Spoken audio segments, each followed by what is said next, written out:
Hoje eu quero falar um pouco sobre intimidade com Deus, e eu quero falar especificamente, o nosso tema aqui é andar com Deus. E a gente daqui a pouco vai ler alguns textos, vamos orar, né? Vamos orar de uma vez, vamos pedir ao Senhor que nos dê graça. Pai, que o Teu Espírito nos inunde o coração. Já está sendo tão bom estarmos aqui nesse lugar, nessa noite. Está sendo tão bom, Senhor, cantar louvores a Ti, estar com os irmãos, adorar o Teu nome. Pai, que o Senhor complete essa noite nos alimentando com a Tua palavra e na sequência, Pai, participando da Tua mesa. Pai, Teu povo veio aqui, estamos reunidos aqui em Teu nome, estamos sedentos por Ti, como já cantamos nessa noite, e eu peço que essa, Pai, seja uma noite onde o Senhor realmente mate a nossa sede espiritual, onde realmente saímos daqui inundados, que como já cantamos aqui, o Senhor faça chover do Teu Espírito no solo seco do nosso coração. Traz a Tua presença, Senhor, derrama graça, fala conosco, independente do estado do coração de cada um aqui, de como cada um aqui chegou, que o Senhor tenha total liberdade para agir entre nós. Precisamos do Senhor. Traz vida nessa noite ao nosso coração, traz renovo para a nossa alma, e que possamos ao final desse encontro sairmos daqui Te amando mais, e com um desejo no coração muito mais intenso de continuarmos Te buscando. Em nome de Jesus nós oramos, amém, amém. Louvado seja o nome do Senhor nosso Deus. Queridos, quando estava pensando nessa mensagem, né, sobre esse tema, e você vai entender por que eu vou falar isso aqui agora. O que me veio à mente inicialmente é algo que muitos de nós já fizemos, ou quem sabe alguns estão fazendo, que é ter que preparar um currículo para a vida profissional, né? Então, tá rindo, né? O Iago tá passando por isso, né? E quando a gente prepara um currículo, não um currículo que o Márcio mandou pelo WhatsApp essa semana, do sujeito que perguntou a experiência profissional, experiência profissional, administração de 3 grupos no WhatsApp, né? 23 grupos no WhatsApp, o cara com uma experiência profissional fantástica, né? Mas tirando esse exemplo do Márcio, né, da brincadeira lá no WhatsApp, quando você pensa num currículo, né, você sabe que você precisa colocar no currículo algumas informações importantes. Você bota os seus dados pessoais, você coloca o seu grau de instrução, a sua formação, os cursos que você tem, você coloca a sua experiência profissional, né? 23 grupos, né? Administração de 23 grupos no WhatsApp, as suas habilidades, as suas competências, enfim, esse é o momento que você tem de você se apresentar. E você vai buscar colocar, não vai inventar informações, mas você vai colocar tudo aquilo que você tem à disposição, como qualidades, como potencial, como experiência, para se apresentar naquela possibilidade de trabalho. Então nós podemos dizer que currículos são muito importantes na nossa vida, né? Sobretudo com esse momento que a gente está aí começando a vida profissional, ou quem sabe migrando, mudando de um emprego para o outro, de uma área profissional para outra. Isso se faz muito importante, você tem um currículo bem recheado, um currículo bem cheio. Quanto mais cursos você fizer, melhor. Quanto mais experiência você tiver, melhor. Tudo isso vai ajudar você num processo de seleção, num processo aí seletivo, na busca de um emprego. Falando de currículo ainda, é interessante porque a ideia do currículo lá não aparece apenas quando você está buscando emprego. Já percebeu quando a gente vai... Na igreja acontece muito isso, né? Em algumas igrejas, né? Eu espero que aqui não. Quando você chama uma pessoa para pregar, né, e você quer dar legitimidade, você quer referendar aquela pessoa que você chamou, você fala assim: aqui está o fulano de tal, é doutor e não sei o que, né, é professor do seminário tal, não sei o que, tem um cargo tal, experiência tal. A gente só esquece de dizer que é homem de Deus muitas vezes, né? Que é um homem temente ao Senhor, mas a gente faz questão às vezes de encher a bola da pessoa que a gente convidou, né, para que aqueles que vão ouvi-lo já comecem, né, ali com o coração mais aberto, com a mente mais aberta, por saber que ali tem uma pessoa que tem alguma capacidade. Então nós somos bons nisso, né, muitas vezes, de apresentar as pessoas a partir das suas competências, a partir daquilo que elas fazem, a partir dos seus títulos. E muitas vezes nós esquecemos que existem coisas que são muito mais básicas na vida das pessoas, porém muito mais importantes. Então, quando a gente fala de currículo, a gente vê que é algo importante sim para a nossa vida, para a nossa caminhada. E é interessante, queridos, porque olhando para esse tema, andar com Deus, eu me deparei com um personagem bíblico que para mim tem um dos currículos mais pobres na Bíblia.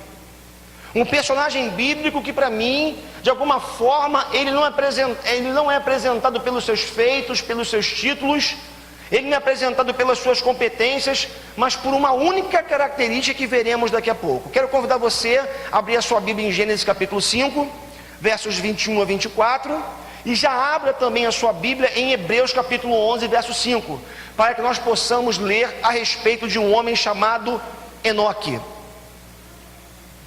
Gênesis capítulo 5, versos 21 a 24 e Hebreus capítulo 11, verso 5. São os dois textos referência, dois textos base que nós vamos ler aqui nessa noite, tá bom? Então Gênesis capítulo 5, versos 21 a 24. Olha só o que o texto vai dizer. E viveu Enoque 65 anos e gerou Matusalém. Todo mundo achou? Posso ir? Então de novo, capítulo 5 de Gênesis, versos 21 a 24. E viveu Enoque 65 anos e gerou Matusalém. E andou Enoque com Deus, depois que gerou a Matusalém, 300 anos, e gerou filhos e filhas. E foram todos os dias de Enoque 365 anos. Eu não quero nem viver isso tudo. Se eu viver 260 tá bom, né? 360 é muito. E foram todos os dias de Enoque 365 anos. E andou Enoque com Deus, e não apareceu mais, porquanto Deus o tomou para si. Abra agora Hebreus capítulo 11, verso 5. O texto assim nos diz: pela fé. Esse texto, capítulo 11 de Hebreus, é a galeria, né, o rol dos heróis da fé. Pela fé, Enoque foi transladado. Hebreus 11, verso 5, tá? Hebreus 11, 5, o texto assim diz: pela fé, Enoque foi transladado para não ver a morte, e não foi achado, porque Deus o transladara, visto como antes da sua transladação alcançou testemunho de que agradara a Deus. Quando eu olho para esses dois textos e penso na ideia de um currículo, quando eu tento estabelecer um currículo para Enoque, eu percebo que no currículo de Enoque talvez 3, 4 informações pudessem constar nesse currículo. Primeira informação que nós temos aqui nos textos que nós lemos é que Enoque foi um homem que simplesmente viveu. Como assim, pastor, simplesmente viveu? Quer dizer que estar vivo é suficiente no currículo? O texto diz que Enoque viveu e gerou filhos. A ideia que nos passa aqui é que Enoque foi um homem normal, uma pessoa comum como você, como eu, um cara que viveu as suas alegrias, viveu os seus dramas, e que viveu uma vida normal como qualquer pessoa vive. Então, primeira coisa que nos chama atenção na vida de Enoque é que Enoque viveu o ordinário, vida comum. Pensa na sua vida como está formatada. Você acorda de manhã, você sai para trabalhar, você volta para casa, você faz comida, você arruma a casa, você sai com os amigos, você vive. Esse é o ordinário da nossa vida. É assim que a nossa vida está formatada. Então, Enoque foi um homem comum, que viveu uma vida marcada pelo ordinário, no sentido de comum, do cotidiano. Mas esse texto também fala, os textos que nós lemos, traz uma segunda característica, ou um segundo elemento para esse currículo de Enoque, e que para mim é fundamental, que diz que Enoque foi alguém que andou com Deus. E porque Enoque andou com Deus, Deus o tomou para si. Que coisa fantástica! Que informação preciosa nós encontramos nesse texto. Um homem simples, um homem comum, um homem que viveu um dia a dia, mas que fez algo extremamente importante, essencial, necessário nessa vida simples e ordinária, qual seja andar com Deus. Sabemos que ele foi um herói da fé, porque ele entra na galeria dos heróis da fé, não pelos seus títulos, não pelas suas grandes obras, mas pelo simples fato de ter andado com Deus e ter agradado a Deus. Então esses dois textos que nós lemos essa noite nos falam claramente que Enoque foi um homem que fez algo que podemos dizer é a vontade de Deus para todos nós, que é que nós andemos com Ele. Irmãos, olhem para mim aqui nessa noite. Se tem algo que precisa caracterizar a minha vida e a sua vida, se tem algo que precisa se constar no nosso currículo, se tem algo que precisa ser uma marca na minha vida e na sua vida, é o fato de nós andarmos com Deus. E uma coisa interessante é que quando nós andamos com Deus, isso se faz notório para o mundo. Vejam só, porque o autor aos Hebreus, que vive aí, talvez 50, 60 anos depois de Cristo, esse autor aos Hebreus está contando a história de um homem que viveu centenas de anos antes de Cristo, e que um único fato na vida do Enoque fez com que a sua história se perpetuasse. Quer ser lembrado? Quer que o teu nome se perpetue? Não se preocupe apenas com os títulos ou conquistas ou com o que você pode ter. Se você quiser que realmente seu nome fique marcado na história, o que precisa constar na sua vida, no seu currículo, é o fato de você ter andado com Deus. O que distingue um homem e uma mulher não são seus títulos, não são as suas habilidades, não são as suas experiências profissionais, as suas conquistas ao longo da história, mas o que nos distingue de verdade é o fato de sermos homens e mulheres de Deus que andam com Ele. Enoque andou com Deus. O que isso significa? Quais as implicações disso? Que lições nós podemos aprender olhando para a vida de Enoque? Em primeiro lugar, acredito eu que para andar com Deus, falando de uma condição, para andar com Deus, primeiro, Deus precisa andar com você. Primeira coisa, não tem como você andar com Deus, senão Deus não andar com você. Hoje de manhã, o pastor Alexandre ministrava a palavra aqui, o nosso estudo, falando sobre livre-arbítrio, e a gente aqui conseguiu aqui de alguma forma trabalhar, desconstruir essa ideia dessa liberdade que algumas pessoas acham que tem, de escolherem a Deus ou não, mas esse não é o nosso papo agora. O que eu queria ressaltar aqui é que inúmeros textos trazidos pelo Alexandre hoje de manhã, nos mostraram aqui, esses textos, que a iniciativa é de Deus. É impressionante como que Deus é aquele que primeiro toma a iniciativa de vir ao nosso encontro. E aí a gente às vezes acha assim, não, porque eu fui à igreja. Pegar o exemplo do Alexandre de manhã. Você foi à igreja nada, cara, Deus que te levou.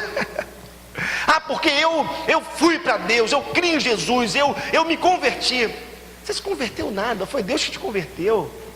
Foi Deus que pensou você, foi Deus que te puxou. E é assim desde o início do Éden. A Bíblia diz que no início da criação, antes da queda, Deus ia ao encontro de Adão todo dia para conversar com ele, bater papo com Adão. A iniciativa partia de Deus.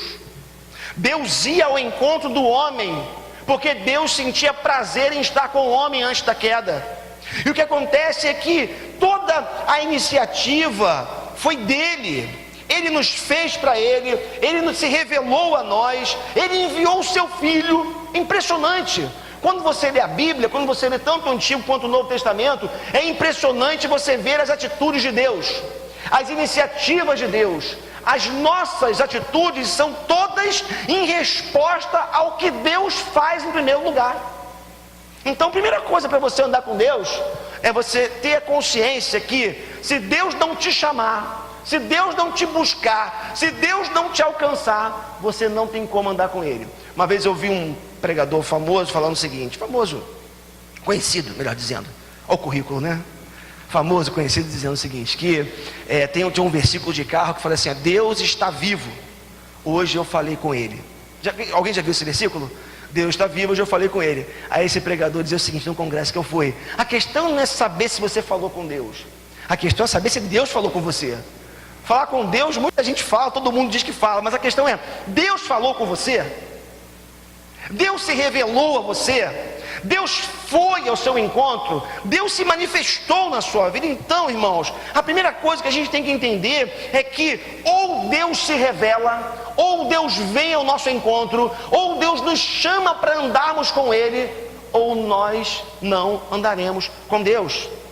E aí a gente pode falar de uma espécie de círculo virtuoso do conhecimento. Como é que funciona?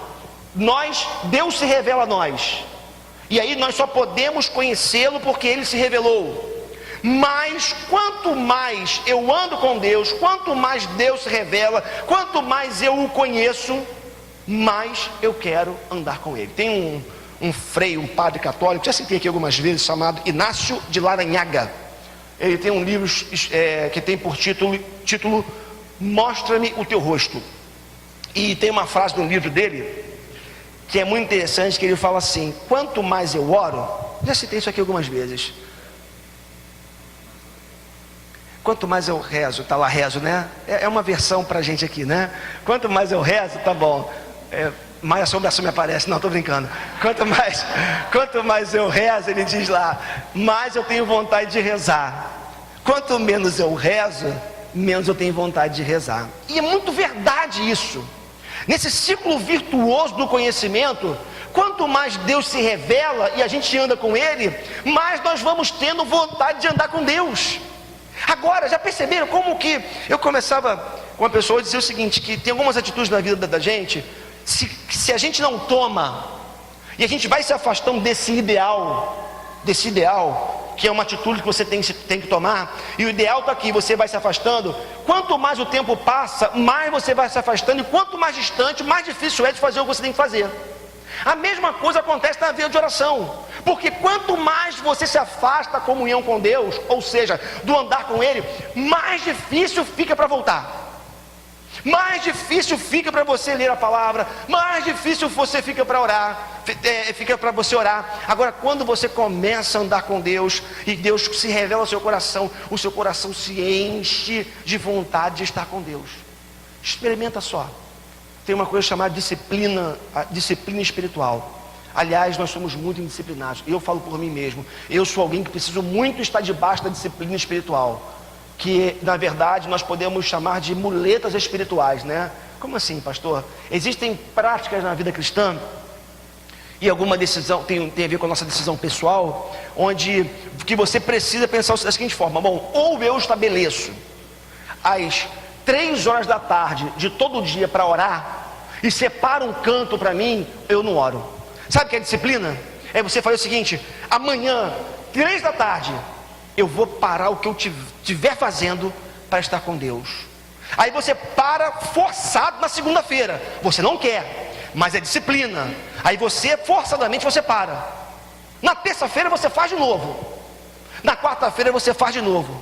Queridos, a experiência nos mostra, e de alguma forma a psicologia também explica isso, que quando você repete algo constante na sua vida, aquilo começa a ser introjetado em você e se transforma num hábito. Então algo que antes você fazia por disciplina, forçado: ah, pastor, eu só oro quando eu tenho vontade. Espera para você ver ter vontade de orar, o que vai acontecer contigo. Eu só leio a Bíblia se for de coração. Espera, vai ficar sentado. Por quê? Porque a nossa natureza humana trabalha de forma contrária a isso. Então, a gente se disciplina, a gente conhece a Deus, e aos poucos você vai engrenando.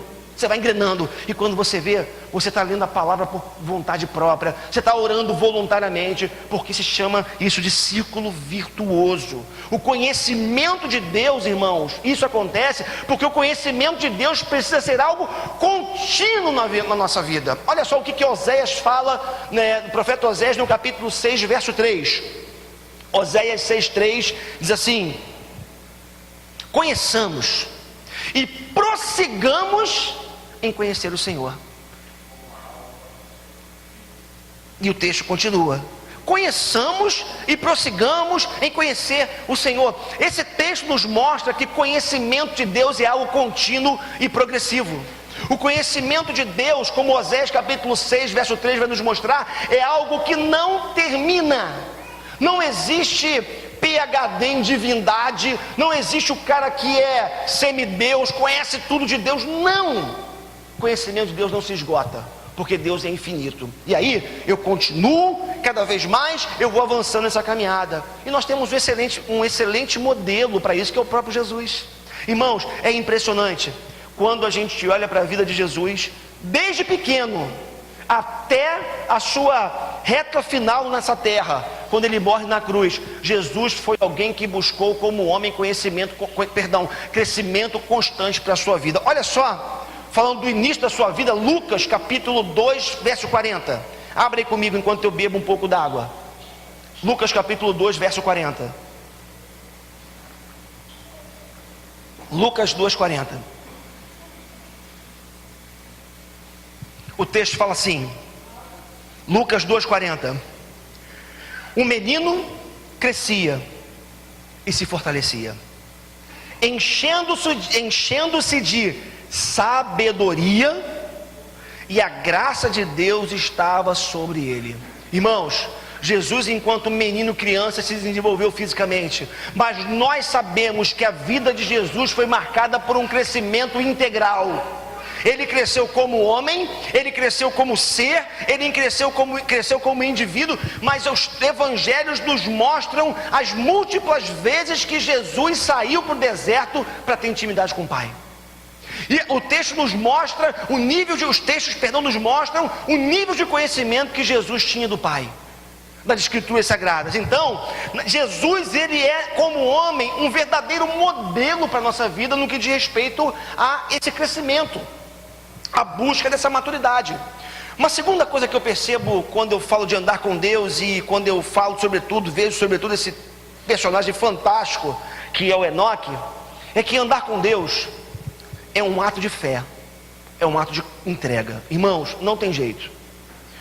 Quando nós, eu vou usar uma expressão, decidimos andar com Deus e começamos a andar com Ele, ou nós nos entregamos, ou nós confiamos, ou nós abrimos mão de nós mesmos, ou nós não andamos com Deus. Tem uma música interessante de um grupo que eu não gosto muito, que a gente canta aqui, mas a letra dessa música é interessante, tá? Daquele grupo do Renascer Praise. Ela fala assim: eu não conheço o seu rosto, mas te reconheço em todo lugar.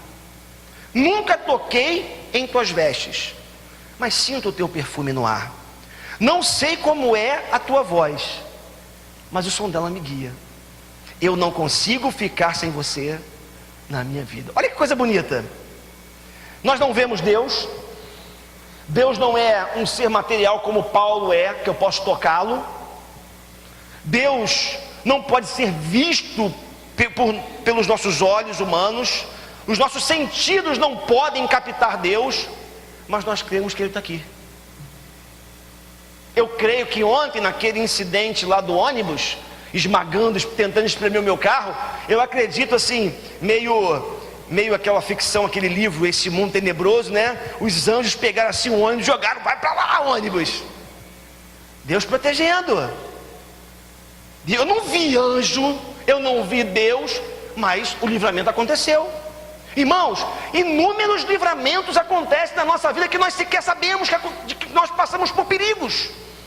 Então, é tremendo. Nós sabemos que existe um Deus que nós não vemos, os nossos sentidos não podem captá-lo, mas nem por isso Ele deixa de existir ou de se manifestar. E aí é interessante porque nós não precisamos ver para crer. Interessante porque quando Jesus estava falando com o Tomé, e o Tomé pede, né? A gente critica muito o Tomé, né? Cara sem fé, teve que ver para crer. Mas nós somos Tomé. Mas Jesus falou para ele assim: ó, bem-aventurado aqueles que não viram e creram. Nós podemos ser contados entre aqueles que não viram, mas creem. Então, para você andar com Deus, você precisa começar a entender que você precisa entregar a sua vida. Você precisa se entregar para esse Deus, confiar nesse Deus, depender de Deus. Sabe qual é o nosso problema? A gente depende muito do nosso dinheiro, da nossa inteligência, da nossa força, da nossa capacidade. É disso que a gente depende. Eu sempre dou o exemplo aqui do Paulo, da Mônica. Paulo sempre contou esse exemplo quando estava com a gente aqui. Ele disse que ele teve uma fase da vida dele, logo no início, quando o Wallace nasceu, né, eles moravam num sítio em Friburgo, trabalhavam nesse sítio, e assim, morava num lugar distante, não tinha carro, não tinha dinheiro para comprar remédio, não tinha nada. O menino caía doente. Ele olhava para um lado, olhava para o outro. O que fazer? O que fazer? Orar. E ele diz que foram inúmeras vezes que, sem dinheiro, sem recursos, sem saída, ele botou o joelho no chão, intercedeu, e Deus fez o milagre. Qual é o nosso problema? Nosso filho tem febre, primeira coisa que a gente faz é ligar para o pediatra. Nada contra você ligar para o pediatra, ou ter um pediatra para o teu filho. O problema é a postura. A questão é a disposição do nosso coração. A gente acha que estamos seguros se temos um bom plano de saúde, se temos o nosso emprego, se estamos com a vida toda organizada. Irmãos, o que nós precisamos entender é, algumas vezes na vida as coisas vão se desorganizar. Em alguns momentos da vida da gente as coisas não vão caminhar como nós esperamos que elas caminhassem. Mas se nós estamos andando com Deus, nós temos a garantia da mão de Deus sobre a nossa vida. É aquilo que o Salmo 23 fala: ainda que eu ande pelo vale da sombra da morte, tu estás comigo. Eu gosto do final do Salmo, que diz aqui, o salmista vai dizer: tenho certeza, certamente, bondade e misericórdia me seguirão todos os dias da minha vida. Sabe o que é isso? É a convicção de que a nossa vida está nas mãos de Deus, aconteça o que acontecer. Então, nós não precisamos ver para crer. Quando nós andamos com Deus, nós falamos: Deus, eu me entrego nas tuas mãos. Não sei se você já participou de dinâmica, né, de uma dinâmica de confiança, às vezes faz alguma dinâmica de grupo, e um dos exercícios assim é você fica em pé, aí uma pessoa atrás de você, e você tem que se jogar para trás. Não sei quem já fez isso, né? Assim, é muito difícil você confiar que quem está atrás de você vai te segurar. Teoricamente a pessoa vai, né? Aí você vai, opa, aí você volta, com medo de se jogar. Até que você toma coragem e se joga. Aí você vê que a pessoa de trás realmente te segurou. Cair cai às vezes, né? Mas Deus segura. Mas Deus não deixa cair. Esse é o diferencial. Deus sempre segura. Deus sempre segura. Agora, a gente tem que confiar que Ele está por trás. A gente tem que confiar que Ele faz a provisão. A gente tem que confiar que Ele faz o sustento para a nossa vida. Uma terceira coisa nesse texto importante que eu vejo é que andar com Deus é um exercício de solitude, mas também é um exercício comunitário. Duas coisas importantes. São dois aspectos do andar com Deus. Existe um nível de caminhada com Deus que é pessoal, é individual, é você com Deus. Mas nós não podemos abrir mão da comunidade, da comunhão dos santos. Mateus 6, verso 6, Sermão da Montanha, Jesus vai dizer assim, Mateus 6, versículo 6.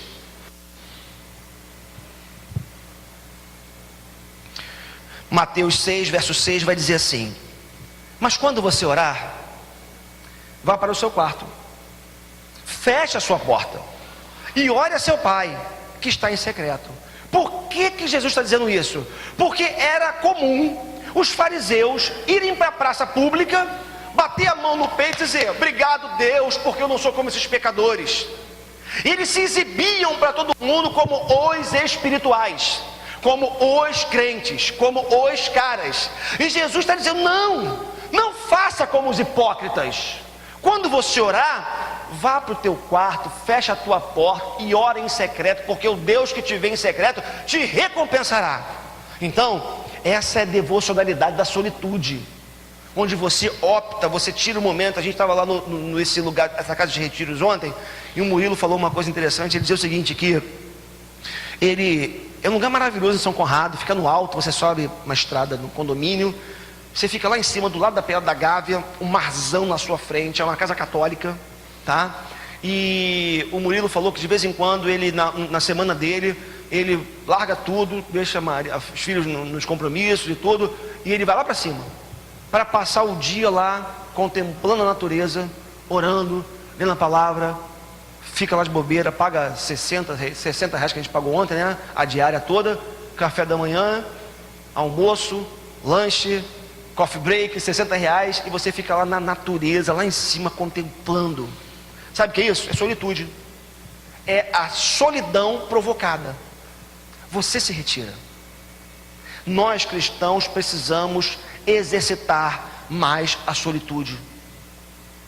A vida é muito conturbada, a vida é muito barulhenta, a vida exige muito de nós, irmãos. Ou nós paramos, ou nós somos parados. Ou nós paramos, ou nós somos parados. Nós surtamos, nosso corpo paga. E aí, sabe o que Deus faz com a gente? O parar, a solitude, faz com que você cresça espiritualmente e faz com que você não adoeça física e emocionalmente. Portanto, a devocionalidade do quarto secreto é fundamental. Mas a Bíblia também nos estimula a vivermos a devocionalidade comunitária.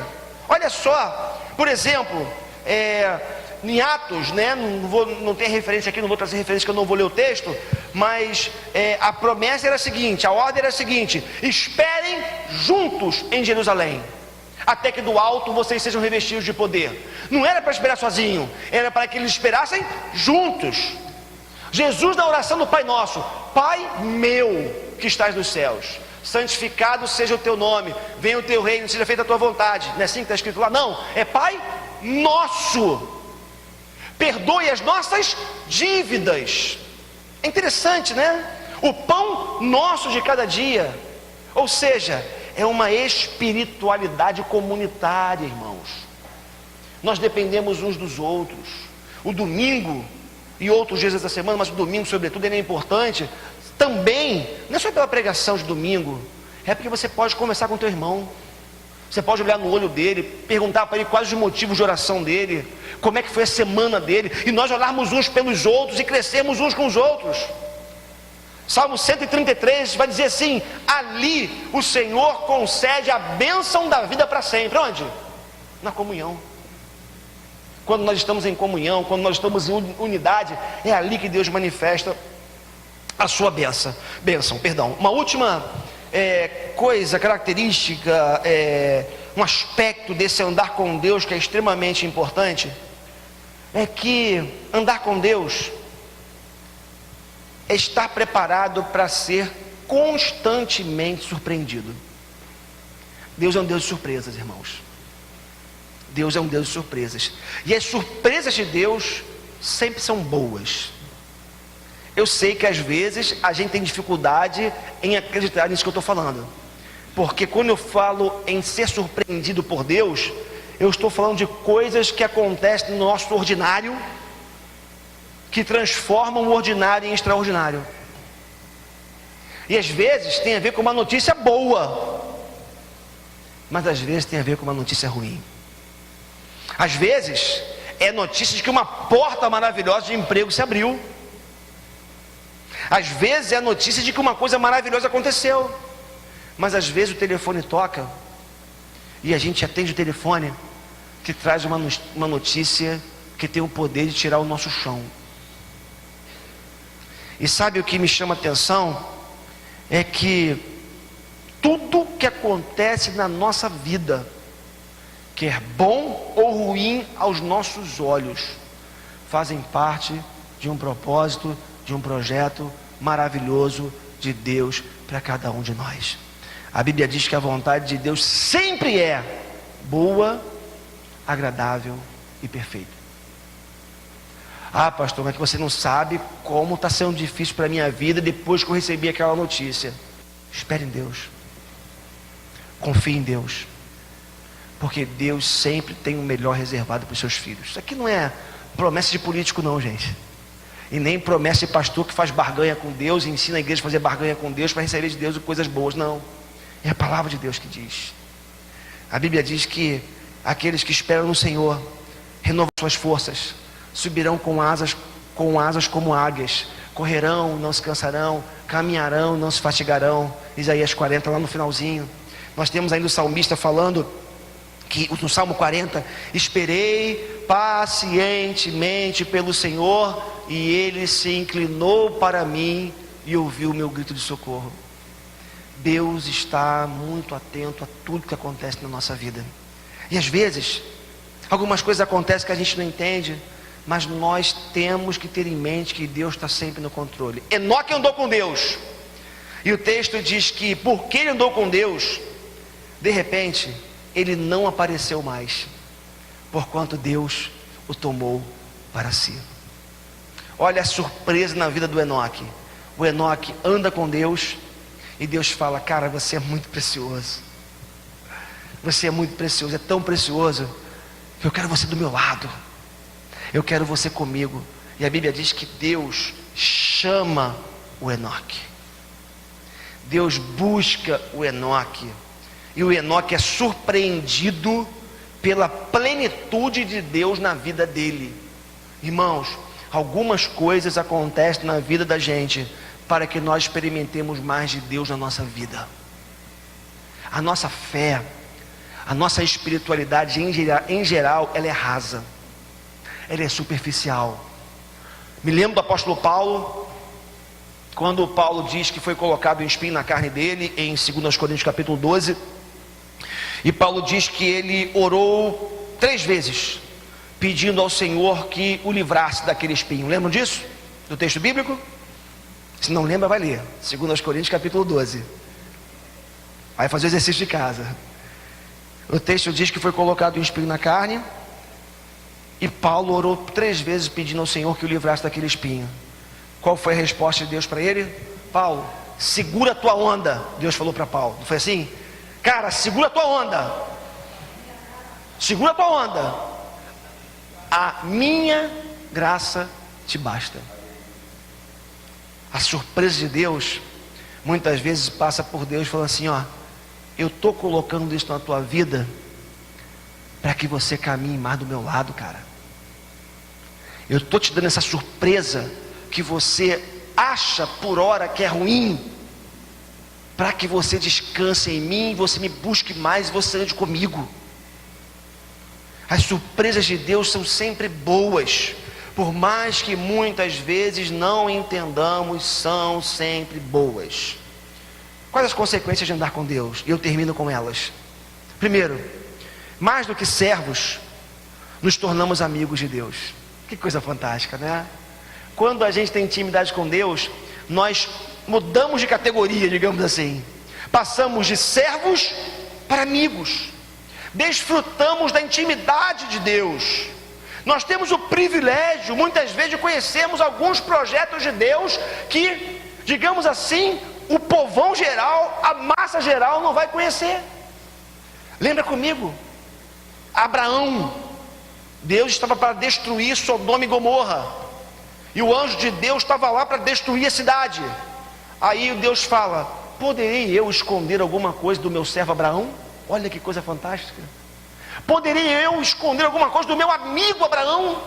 Desse cara que tem intimidade comigo, desse cara que me busca, desse cara que quer andar ao meu lado. Irmãos, quando nós andamos com Deus, Deus revela os seus mistérios. Deus fala conosco, Deus ministra a sua vontade. O problema é que muitas vezes a gente está preocupado com tanta coisa, né? A gente busca tanta coisa, e a gente se esquece que o mais importante é andar com Deus, nos tornarmos amigos de Deus e sermos impactados por aquilo que Ele tem para revelar para a nossa vida. Mas ainda, quando andamos com Deus, temos o nosso caráter formatado conforme o caráter de Cristo. Irmãos, o propósito dessa vida final na nossa vida é sermos parecidos com Jesus. Nós não podemos nos contentar com nada menos do que a semelhança a Cristo. Como meu mestre andou? O que meu mestre falou? O que meu mestre fez? Eu quero seguir esse modelo. Ele é a minha referência, Ele é o meu modelo, é para Ele que eu olho e é para Ele que eu vou atrás dele que eu vou. E aí nós vamos sendo diariamente transformados nesse caminhar ao lado do Senhor. E por fim, nossa alma fica satisfeita, irmãos. Mais uma vez, muitas das coisas que nós buscamos têm a ver com a nossa necessidade de preencher a alma. Preencher a alma. A gente, nenhum problema no que eu vou dizer aqui. A gente casa para preencher a alma. A gente tem filhos para preencher a alma. A gente busca reconhecimento profissional para preencher a alma. A gente busca posição, e seja lá o que for na sociedade, para preencher a alma. Quanta coisa nós corremos atrás, porque a alma humana ela é eterna. A Bíblia diz que Deus colocou a eternidade no coração do homem, ele corre atrás de muitas coisas mesmo. Agora, queridos, nós só vamos ter a nossa alma plena, nós só vamos ficar de verdade satisfeitos, da ideia de satisfação, quando de verdade nós andarmos com Deus. E a pergunta final que eu faço para você é: você quer de verdade andar com Deus? Você tem andado com Deus? Você tem de alguma forma sido surpreendido e percebido que Deus tem surpreendido você? Você tem buscado a solitude, que é a espiritualidade pessoal, particular, e ao mesmo tempo a espiritualidade comunitária? Você tem vivido essa entrega a Deus, essa dependência de Deus, e você tem experimentado a cada dia Deus chamando você, falando: meu filho, vem estar comigo, porque eu quero estar com você. Queridos, os dias são maus, o nosso coração tem uma capacidade muito grande de se afastar de Deus, de escolher caminhos que não são os caminhos de Deus. Mas uma coisa é certa: porque as misericórdias do Senhor se renovam a cada manhã, é que Deus não desiste de todos os dias continuar falando: meu filho, vem andar comigo, meu filho, vem andar comigo, meu filho, vem andar comigo. Eu queria nessa noite orar com você. Eu não sei como tem estado o seu coração no que diz respeito ao desejo de andar com Deus. Eu não estou ao seu lado controlando, e nem é meu papel, nem quero fazer isso, controlando você.